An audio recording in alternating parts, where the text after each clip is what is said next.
Hello, and welcome to Saga Thing's companion series, where we're talking about the stories behind the sagas. I'm John. And I'm Andy. In these shorter episodes, which we're going to call our Saga Briefs, we're going to be recording sideline conversations about the world of the sagas of the Icelanders. We're going with Saga Briefs, huh? Saga Briefs it is. All right. It captures that essence of shortness, but also a little bit of legal language there. It's clever. There you go. Clever. There you go.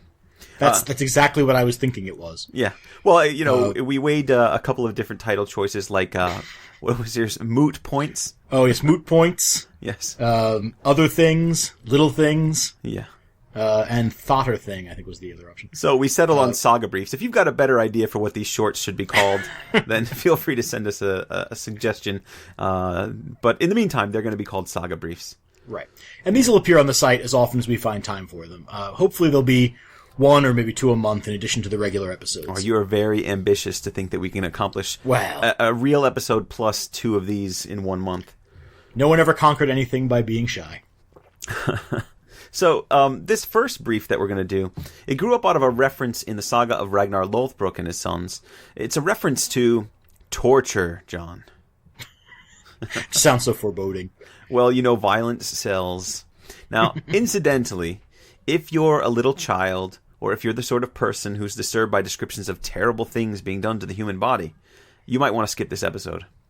This is our first Saga Brief. Do you really want to discourage people from listening to it? Well, I don't really expect anyone to stop listening, John. Disclaimers never really work. If anything, they actually encourage people to keep going. Now, if we could just manage to sneak in some nudity here, I think we'd more than double our listenership. Oh, depends on whose nudity it is. That's absolutely true. We could tell them that we're nude right now as an audio, but that would help our listenership at all. No, that would in fact decrease our listenership. But so there's your warning, anyways. Right. So what we're looking at today is the semi-legendary practice of the blood eagle. Mm-hmm. The blood eagle is, well, to be honest, it's complicated. It's figuring out what it is part of the problem. Yeah. The practice of blood eagling a victim, it shows up in a number of primary texts, and so they claim it has a historical origin. We see it in Ragnar's saga and the tale of Ragnar's sons. We also see it in Orkneyinga saga, Saxo Grammaticus Gesta Danorum, Abbo of Fleury's account of the martyrdom of St. Edmund. Right, the Heimskringla as well, Knutstrapa. Mm-hmm. There's a surprising number of references, really. Yeah, absolutely. And of course, one thing they all have in common is that they're written quite a long time after the event itself is supposed to have taken place. Mm-hmm. And so the trick is sorting out what exactly the Blood Eagle was and whether it ever actually happened. Right. Most of the descriptions agree that it involves cutting into the back of a victim and that the victim dies as a result of what's done to him. But beyond that, there's a fair amount of artistic license. Mm-hmm. So why don't we start with a modern interpretation of the Blood Eagle that's kind of based on all these versions from the past. I think you've got a version from a modern novel, so why don't we begin there? Okay, so this is a passage from an historical fantasy novel by Harry Harrison. The book was published in 1993. It's called The Hammer and the Cross. Mm-hmm. The Hammer and the Cross? Wait a minute. Yes. Let me see this book cover. Okay, I'm going to hold up the cover for you. Yeah, hold it up so I can see. All right. Yeah. What do we got there? Okay. And what you see on the cover of this paperback is a 30-foot tall figure who I'm assuming is Thor based on his hammer and his big long red beard. Yeah. And then another figure with a spear, also 30 feet tall, with a spear and a gray beard, who I'm assuming is Odin. Yeah, and he's got a nice hat with wings on it. Right, a winged helmet. Well, that's how we know he's a Viking. Sure, absolutely. It's how he gives him his Wagnerian charm. Yes. And then in between them, looking to be about 4 feet tall, is the main character in the book, a guy named Chef, who sort of brings together the Scandinavians and the Christians in a kind of new religion called the Way. Oh, the Way. So it's not it's not a competition between the hammer and the cross. It's the unification of the hammer and the cross. Sort of. Yes. Yes. Nobody wants to listen to it, though. I see. So this is clearly a historical novel. It's practically history. Well, so it's sort of stranger in a strange land in the 9th century. Beautiful. Right. So it's set in the 9th century during the Ragnarsson's invasion of the Anglo-Saxon kingdoms. Oh, interesting. So it's very timely for what we've been talking about. Absolutely. Now, does this involve my buddy Ivar the Boneless? It does indeed. And in fact, Ivar is going to figure prominently in this passage. Okay.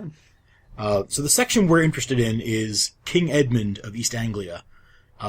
He's been captured by the Ragnarsons, and he's describing now the Blood Eagle that he expects them to use to kill him the next day. Now, why does he know about the Blood Eagle already? Apparently it's a sort of already legendary torture method in this world. Okay. So, tomorrow, Ivar prepares a new fate for me. They tell me that he meant to save this for the man who killed their father, for Ella of Northumbria, but they have decided that I merit it just as much. They will take me out and lay me on their altar face down. In the hollow of my back, Ivar will place a sword. Then, you have felt how your ribs make a house of bone, and how each of the ribs fits into its place on the backbone. Ivar will cut each of them away, working up from the lowest to the highest. They say he will use a sword only for the first cut. After that he will use a hammer and chisel. When he has cut them all away, he will cut the flesh free, and then he will put his hands in and pull the ribs up and out. I expect I will die then. They say he can keep a man alive to that point if he is careful not to cut deep, but when they pull the ribs out, your heart must burst. When it is done, they pull your lungs out of your back, and then turn the ribs out so they look like a raven's wings or an eagle's, and they call it cutting the Blood Eagle. So there you go. Such an interesting version. He's kind of combining all the possibilities there, isn't he? Yeah. As we'll see, bits and pieces of this seem to come from a lot of different primary texts. Yeah, I'm particularly surprised by the reference to kind of spreading the ribs out. They're talking about cutting them open and then spreading them out, and that those are the wings, whereas in a lot of the other sources, I think the wings are kind of the lungs being pulled out from the back. Yes. Yeah, and I think what we're looking at here is somebody who's got, I mean, he's doing both, right? Because he's got the ribs being pulled out and the lungs being pulled out, and sort of giving us multiple options for what the wings might be. Or maybe they're supposed to collectively give us that impression. Yeah. Either way, it's a very graphic and horrible way to die. Now, Yes, it is. Did you read this ridiculous novel, and do they actually give King Edmund the Blood Eagle? It actually sort of happens off screen, right? That description is considered sufficient. Oh, so he then dies, but we don't actually watch the torture. Okay, all right. And King Aela is later killed with a different but equally horrific method. I went around the campus and talked to nursing faculty. I talked to some of the anatomy people and just kind of presented them. It was really funny kind of walking into their offices and saying, hey, have you ever heard of the Blood Eagle? But anyway, the glory of having a medievalist for a colleague. Yeah. So just come by and ask you about random torture. Yeah, so I described this thing to them a bit, and the majority of them were, first of all, shocked that I was asking them something like this. As any right-thinking person would be. We're awfully blasé about this whole, like, cutting somebody open from behind and ripping their lungs out. Yeah. But normal people, I think, non-medievalists, react with, I think, appropriate shock and horror. Yeah. Anyway, so after they got over their initial shock, I asked them about the feasibility of this kind of thing, and they had a bunch of different responses. Their first response was to say that they don't believe that the lungs would work very well once the back is open that way. Basically because the chest cavity works and the lungs work on negative pressure. In fact, it's not just the filling up of air, but your diaphragm pulling down fills your lungs with air and stuff like that. So once you pull them out the back, they're not going to inflate. They're not going to do anything. They're just going to be these flappy bags. And I also asked about the possibility of even pulling the lungs out in that way. And I thought that, yes, it could be done, but it would be very, very hard and very messy and not very aesthetically pleasing, which is, I think, what the Saga authors seem to be going for. Are they going for aesthetically pleasing? Is that I think it's supposed to look... It's important that when you rip somebody's lungs out through their back, it look nice? I think so. I think when I imagine it, yeah, it should look cool. But the reality is going to be a very messy, torn lung issue. Right. Well, so what that sounds like then is that it's very likely that these are... Much as when we talked about a while back torture in Hrafnkel Saga, there were these little details that made it seem like this person, the writer, had really thought about or had even perhaps seen somebody suffering through this torture. Yeah. The bloodshot eyes, the red face, all these kinds of things. This is almost the opposite, right? That the details that were given almost suggest a person who has never seen this done, has no knowledge of it being done, hasn't even seen perhaps an image of it being done. Yeah, exactly. I think one of the things that the faculty pointed out was just the sheer problem. And this was primarily the nursing faculty that was bringing this up. Trying to get through the rib cage with a sword, like we have in the descriptions, the carving. They said that's very unlikely that you could do that. Right. Very hard to get through the bone in that way. So it was fascinating that Harry Harrison added the idea of the hammer and chisel. Yeah. You need that because getting through that rib cage is going to be hard work, and none of the sources seem to treat it as real hard work. It's just some matter of fact they just carved straight through there. That's just not how the human body works. So while a sword maybe isn't able to cut through the rib cage in the way that you want, and it'd be very awkward to work with, I did point out to them that Vikings like to use axes. And they said, "Oh, an axe? Yeah, you could probably get it done with an axe." So they were a little bit more enthusiastic about that idea. They said it's very unlikely that the person would be able to be alive while by the end of that process. Well, I think that goes without saying. Absolutely. And we do have just a handful of depictions of people being tortured in a manner that might possibly be a blood eagle. There's one of the stones found in Jutland, Sweden, is actually a depiction of a man sort of lying on his stomach while another man uses a weapon on his back. Right. But of course that's consistent with any of the options that we've laid out. That could just be including someone stabbing him in the back, right? Right. Well, it looks ritualistic. I mean, it looks like there's sort of a gathering of people to watch and so forth. But it could still be a dead person that they're desecrating post-mortem. It could still be someone having an eagle carved into their back rather than something being than the ribs being broken off and pulled out. It could simply be, frankly, though I doubt this is the case, it could be a ritualistic tattooing. Based on the picture that I'm seeing. I mean, this is, that we're not being given sort of gouts of blood and people screaming, and so forth. Right. So, the visual evidence certainly doesn't contradict anything that you're learning from your colleagues, and in fact, suggests that if anything, it may have been something relatively tame.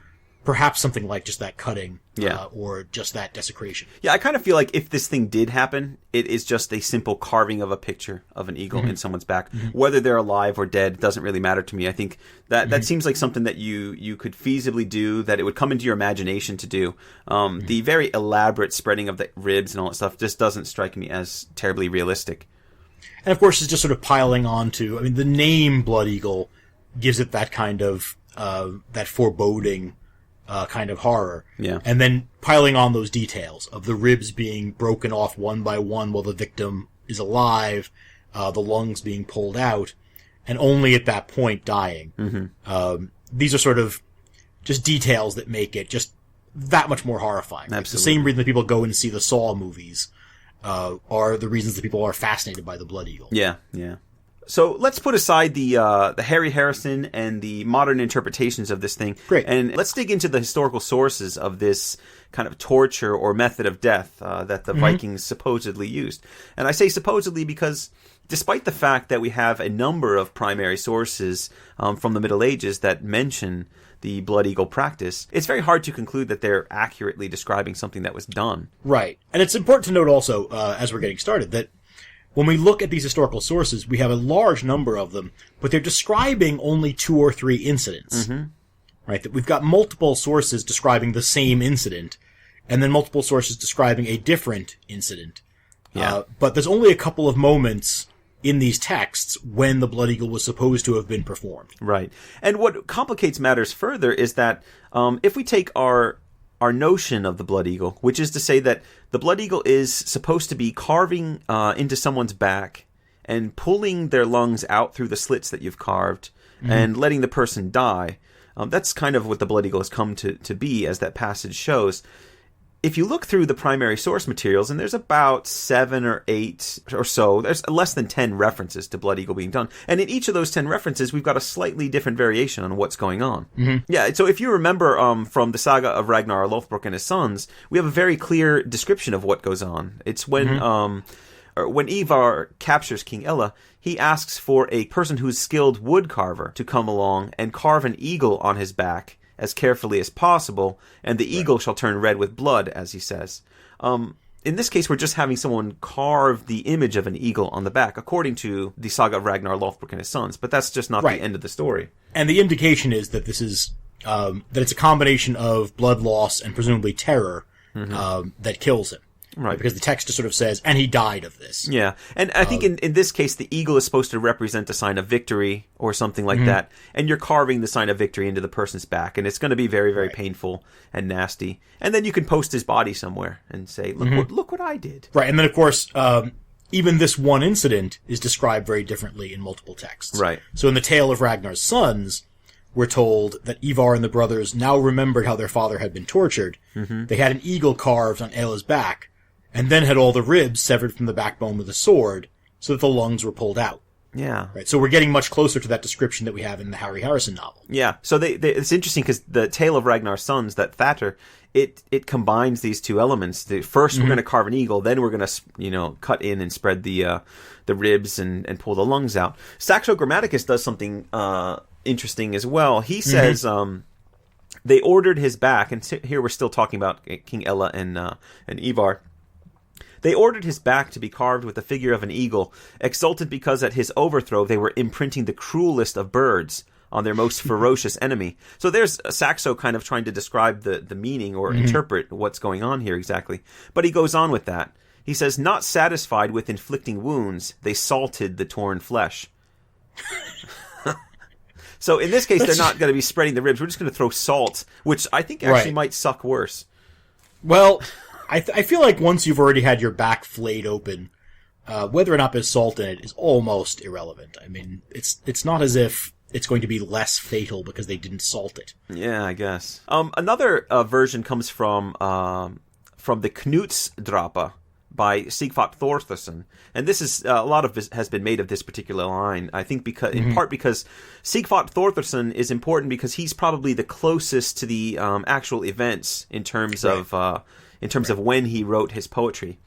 But let's be clear that this is still, when we say the closest, we're still talking about a text being written nearly 170 years after the event is supposed to have taken place. Yeah, and we're still looking at a very long distance. For all we know of Sigfart Thorþarsson's work, it's preserved in older works as well, so it's hard to say. But basically the poem goes, and Ivar, who dwelt at York, had Ella's back cut or incised with an eagle. And this is a translation that I've gotten from Roberta Frank.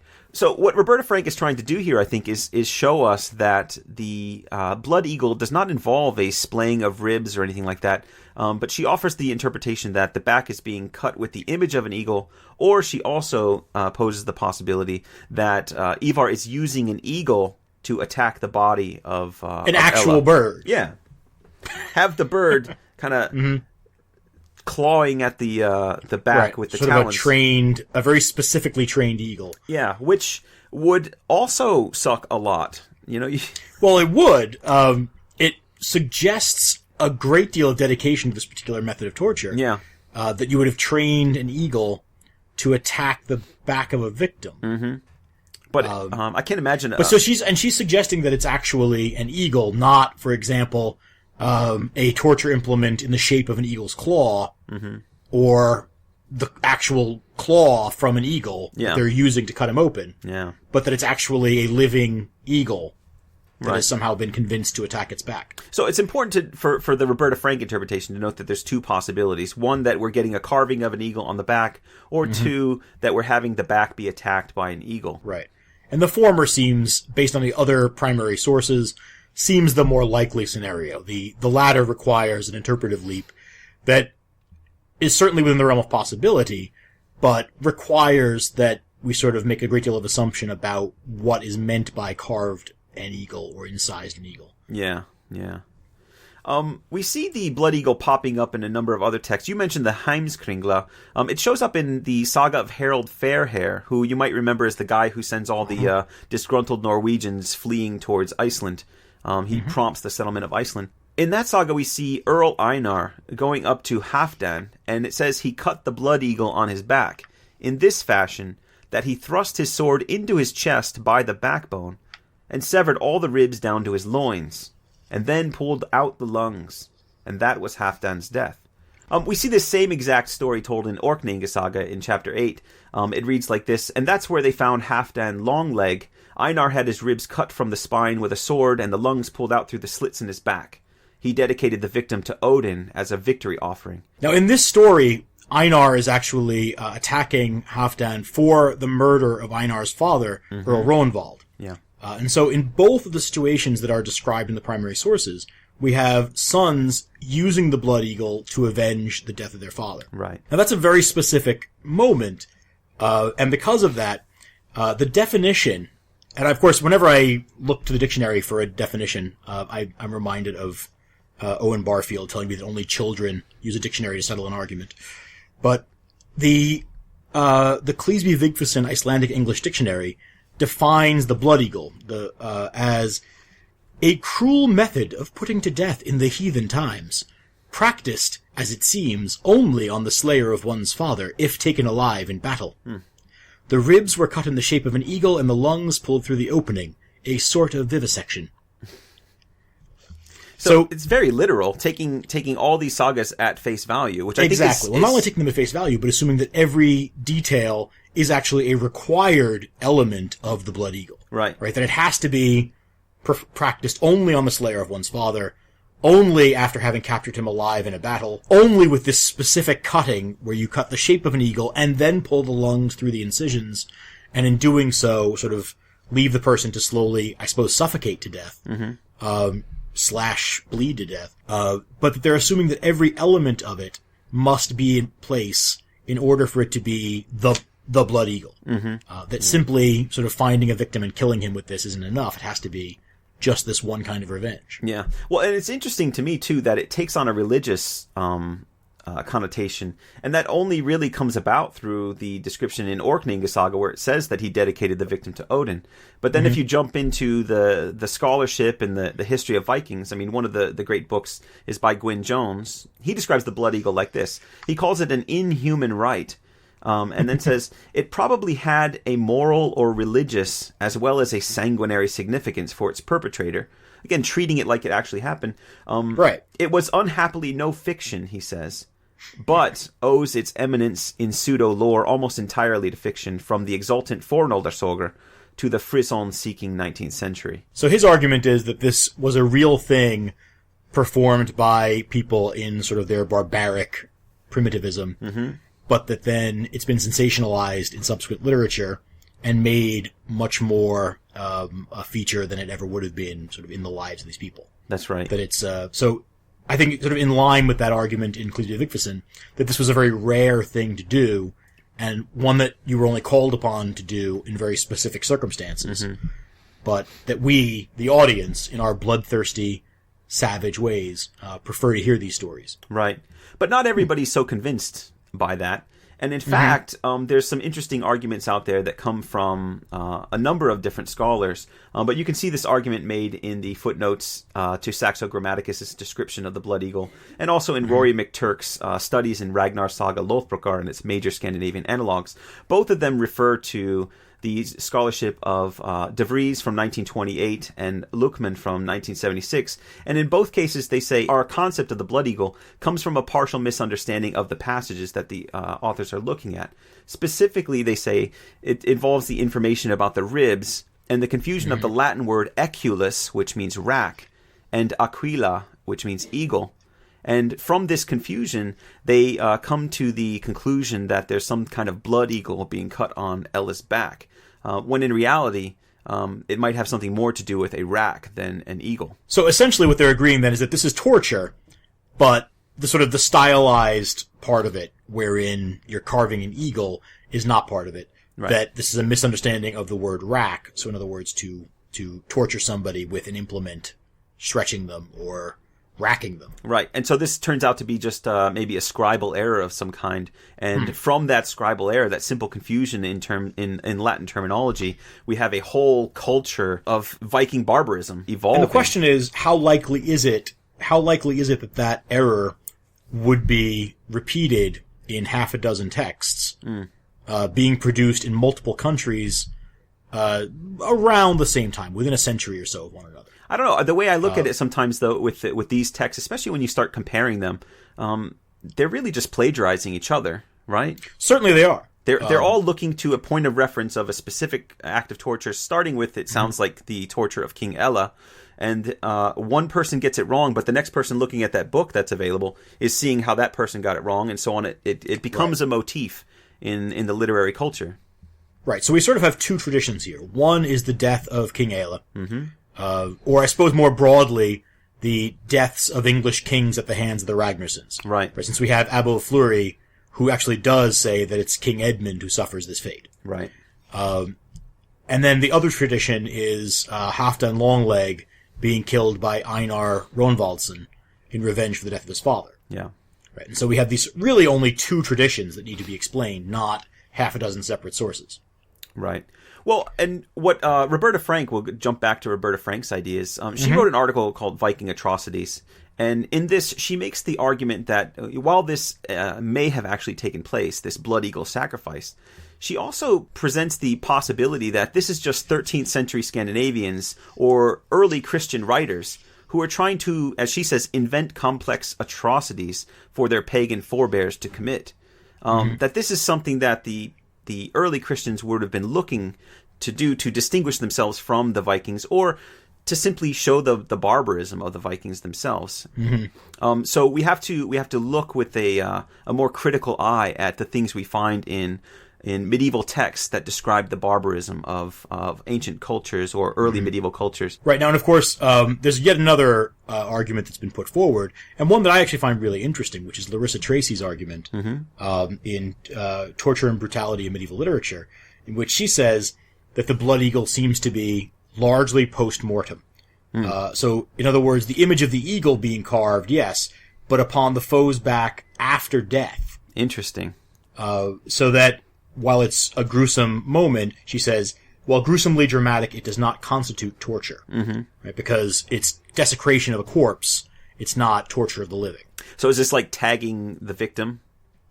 Essentially, yeah. I mean, this is, that we know desecration of corpses was, if not regularly practiced, at least, sufficiently familiar to people that it appears in sagas regularly. Okay. Well, we've seen this ourselves just recently when we covered Henthor's saga, when we had, Herstein, who in fact was avenging the death of his father, attacking and killing his enemy Henthorer, and then, desecrating the corpse by chopping off the head and taking it with him as a souvenir. Yeah, that's a good point.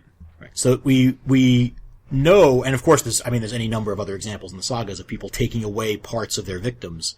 But I mean, right now what we're doing is we're moving more and more toward a discussion of this as if it were a literary motif. That's right. Right? Or something that has a kind of legendary background, perhaps as a post-mortem, desecration or what have you.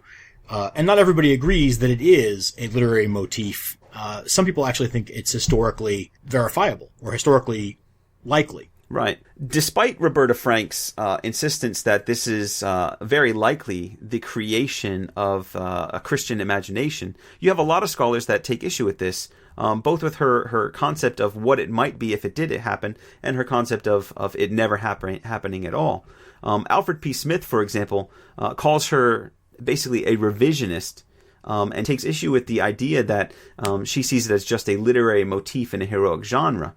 He says that she does this, or people like her do this, in the face of evidence from Icelandic sources themselves, as well as from much earlier accounts of Old Norse behavior in the written records of their victims and their enemies. And I think it's an interesting comment that he makes, just because we're all looking at the same sources. Roberta Frank is looking at the same sources. And Alfred P. Smith, like many of the other people we've talked about, they're taking the sources at face value as though they represent reality. And I'm just not so sure that that's the case. I mean, it seems like almost what we're looking at here is one of the oldest arguments around the sagas, which is their basis for historical claims. Right. How much we can rely on them as a record of events. Right. It's that old argument. Are the sagas history? And ultimately, something like the Blood Eagle comes down to how much of what's in the sagas you regard as historical, and how much of it you regard as literature. Right. I mean, there's obviously a mixture. Sure. But we have to look at them as literary texts, primarily. They're written by authors hundreds of years after events. They are relying on oral memory, of course, and so that's what complicates things a little bit. And of course, when you're looking at something like this, where the primary texts that we have to look at are themselves purporting to be, some of them more literary, some of them claiming to be more historical, that only muddies the water further. Yeah. I wonder how we Saxo Grammaticus claiming as an historian to record this event that occurred. Yeah. We are sort of in this position then of having to look at Saxo, acknowledging, of course, that Saxo Grammaticus is himself very much a literary writer, not what we would think of in the modern day as an historian in terms of his sources or in terms of his methodology. Absolutely, yeah. He includes stories of giant snakes and dragons in his history, right? And I don't think any of us believe that those exist. Have you been to the National Museum of History? I've seen many giant lizards there. Good point. But so I think the Blood Eagle is one of those situations where how much of it is what you wish to be true? Yeah. Right? How much of it is something that you want to believe? And this is sort of what I think Roberta Frank is arguing. Right? There's that thrill of thinking about people long ago and far away doing these horrific things to one another, which we can then read about and get that vicarious thrill from the comfort of our easy chairs while drinking a soda. Yeah. Right? That there's no danger to us, and yet it gives us that little thrill of mortal danger. Yeah. That you begin to wonder this is something that C.S. Lewis used to say, that if you hear something horrible and then you learn it's not true, are you disappointed? And if so, what does that say about you? Yeah. That do we want the Blood Eagle to be true because we believe it fits the historical evidence, or do we want the Blood Eagle to be true because it fits what we dream Vikings would have been like? Yeah. And we have that, we constantly have that conflict with our own idea of what the Vikings were and how they behaved. And we go back and forth. It seems like every other year you have a story of the Vikings and their cruelty, followed the next year by how civil they were, and they were merchants and traders and this and that. So we're constantly trying to recover their character and then restore this romantic notion of their violence.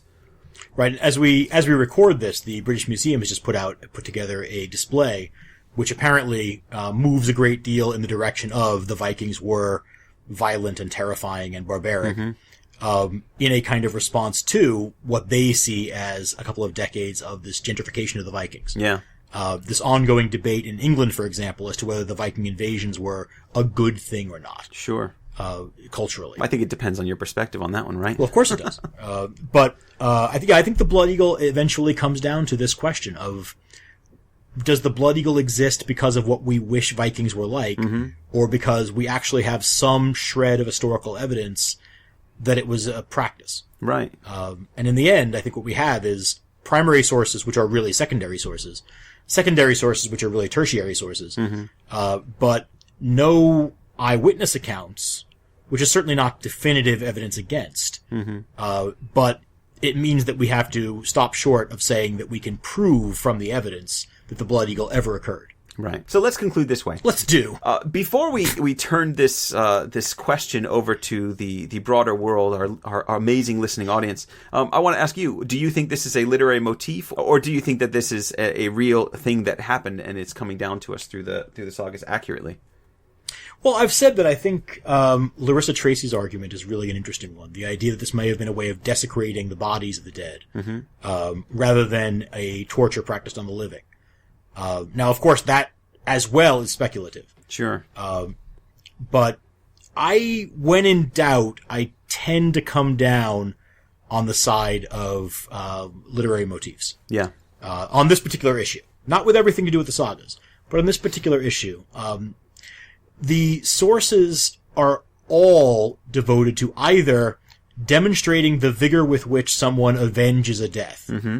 And so an outlandishly ornate death would be, or torture would be a way of avenging a death. The more horrific, the better. Right. Or they're written to demonstrate the barbarism of Vikings, sort of in the way they practice torture on their enemies. So there's an agenda in both cases. Right. That has very little to do with a desire to report events or to, in any way, historically ground events. It has a lot to do with trying to make a narrative point, a rhetorical point, exactly, about the severity of the behavior of those conducting the Blood Eagle. Sure. And we could take King Edmund. How about you? We could take King Edmund as an example of how these literary motifs work, because in other stories of King Edmund's death, we have him being tied to a tree and shot with arrows, right? Mm-hmm. And that's evocative of the martyrdom of Saint Sebastian.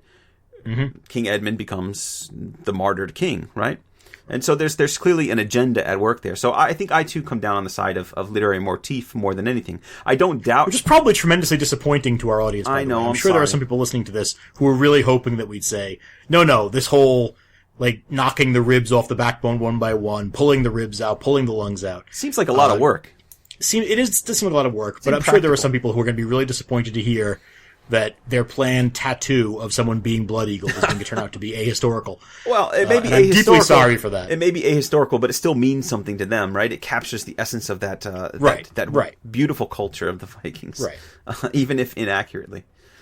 But that's okay. You're entitled to that. Certainly, we're not alone in thinking the way we think, but there's plenty of big name people who believe that this is an actual historical reality. Absolutely right. John and I are, of course, literary scholars, and so it's not surprising that we come down on the side of motifs and not on the side of... We probably should have brought in a historian for this one. Yeah, maybe we should have, but we didn't. So anyway, it's our starting point. This is our first Saga Brief. Yeah. I hope it made some sense to you. But we would like to hear your opinions on this. Maybe you can do your own research. Most of the stuff that you need to know about the Blood Eagle can be found using Google Books or things like that. Be curious to hear what you guys have to say about it. So thanks for listening. We're going to be putting up more Saga Briefs from time to time as the muse moves us. So keep an eye out for them. Yeah, I mean, there's a lot of things that we've been wanting to get into in the regular episodes that we just don't have time for, or that would be too much of a digression, like the Blood Eagle. Mm-hmm. We've already got a list of subjects to cover, but if there's anything that you'd like us to devote a Saga Brief to, just let us know. And how should they do that? Oh, I'm so glad you asked. The easiest way is to leave a comment on our blog at sagathingpodcast.wordpress.com or on our Facebook page, Saga Thing Podcast. Yeah, or you could send us a message on Twitter at Saga Thing Pod. Is that all? No. You can also send requests to our email address, which is sagathingpodcast@gmail.com. Anything else you want to add? Semaphore, Morse code? Rune sticks. I'm ignoring you. All right. Thanks for listening, everybody. We'll be back soon with another Saga Thing or Saga Brief. Depends on what you're looking for. Ólafur rið með björgum fram, Vikir mann, Sigir mann, nýttan fyrir sér álvaran, var rauður loginn brann, líðan lagið fyrir undan björgunum, líðan lagið fyrir undan björgunum fram.